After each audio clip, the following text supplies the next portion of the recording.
বন্ধুরা, তোমাদেরকে রেখা kitchen with village ফুডে স্বাগত। আমাকে ভেন্ডি সয়াবিন আলু রেসিপি দেখাবো। ফার্স্ট আমি সয়াবিনগুলো জলে ভিজিয়ে নিংড়ে নিয়েছি, তাতে হলুদ নুন আমি মাখিয়ে নিচ্ছি।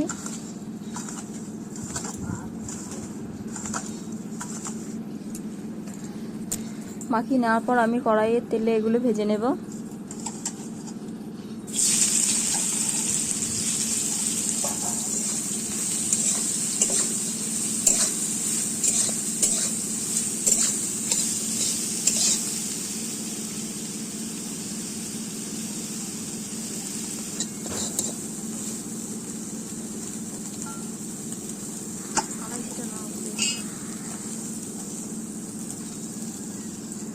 সয়াবিনটা আমার ভাজা ভাজা হয়ে গেছে, এবার আমি নামিয়ে নিচ্ছি।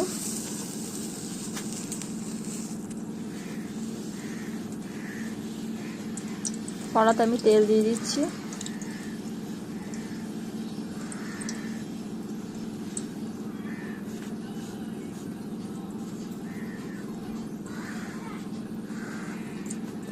তেল গরম হয়ে গেছে, আমি ভেন্ডিগুলো এর মধ্যে দিয়ে দিচ্ছি।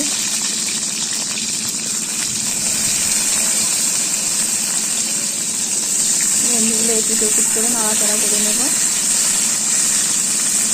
ভেন্ডিগুলো যতক্ষণ হোক, আমি এখানে সয়াবিনের মধ্যে ভাজা সয়াবিনের ওপরে মশলা দিয়ে দিচ্ছি। একটু সর্ষে তেল দিয়ে দেব। হাতে করে সর্ষে তেল নিয়ে মেখে দিচ্ছি।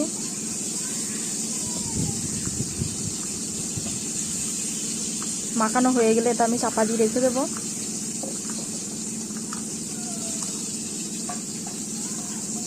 মাখানো হয়ে গেছে, এটা আমি চাপা দিয়ে দিচ্ছি। এবার ভেন্ডিগুলো আমি খুব বেশি ভাজিনি, হালকা করে ভেজে তুলে নিচ্ছি।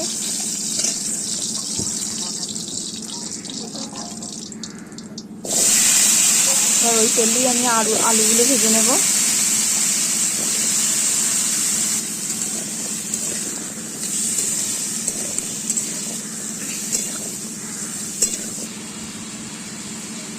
আলুর মধ্যে একটু হলুদ দিয়ে দেবো, দিয়ে নাড়াচাড়া করে নেব।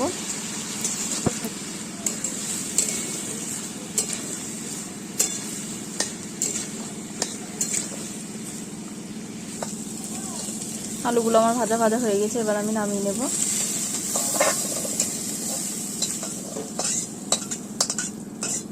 এই রান্নাটাই আমি খুব বেশি তেল ব্যবহার করব না, এতে আমি একটু তেল ঢেলে দিচ্ছি কড়াতে। তেলটা গরম হয়ে গেলে ফোড়নে শুকনো লঙ্কা, তেজপাতা, 5 ফোড়ন দিয়ে দেবো।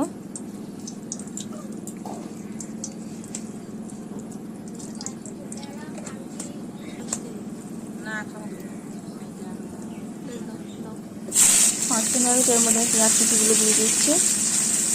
পেঁয়াজগুলো আমি ভালো করে লাল লাল করে ভেজে নেব। পেঁয়াজটা আমার ভাজা হয়ে গেছে, এরপরে টমেটো কুচি দিয়ে দেবো। টমেটোগুলো একটু পিট করে নাড়া হয়ে গেছে, আমি এর মধ্যে এবার মশলা মাখানো সয়াবিনগুলো দিয়ে দেবো।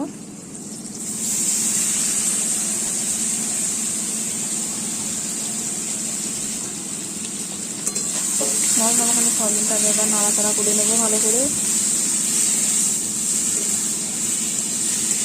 ভালো করে কষিয়ে নেবো, না হলে কাঁচা আদা রসুনের গন্ধ আসবে এতে। আমি এটা ঢাকা দিয়ে দিচ্ছি। ঢাকা দিয়ে এটাকে আমি কষিয়ে নেব।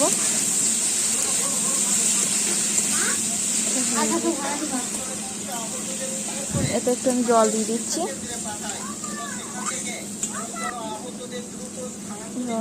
আমি এটাকে ভালো করে কষানো হয়ে গেছে।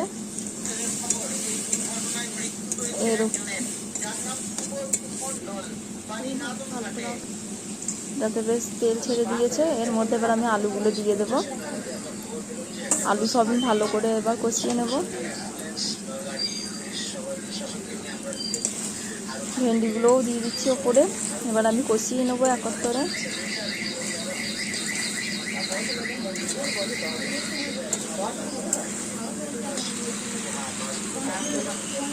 এর মধ্যে আমি একটু নুন হলুদ দিয়ে দিচ্ছি।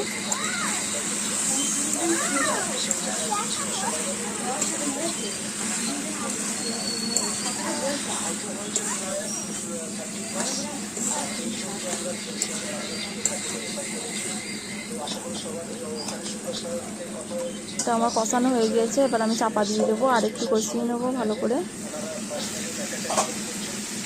এটা আমার কষানো হয়ে গেছে, এবার আমি এর উপরে জল দিয়ে দেবো।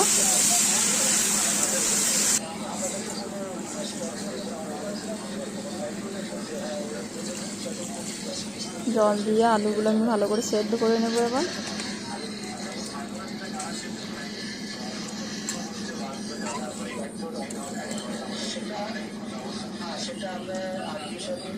এবার আমি চাপা দিয়ে দেবো।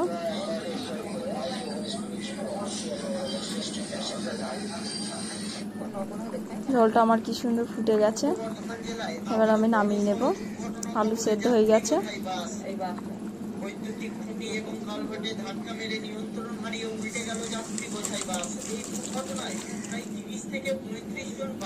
আমার সয়াবিন ভেন্ডি রেডি। তাদের মধ্যে বেশ কয়েকজনের অবস্থা আশঙ্কাজনক। জানা যায় আসানসোল কৃষ্ণনগর রুটের বাসটি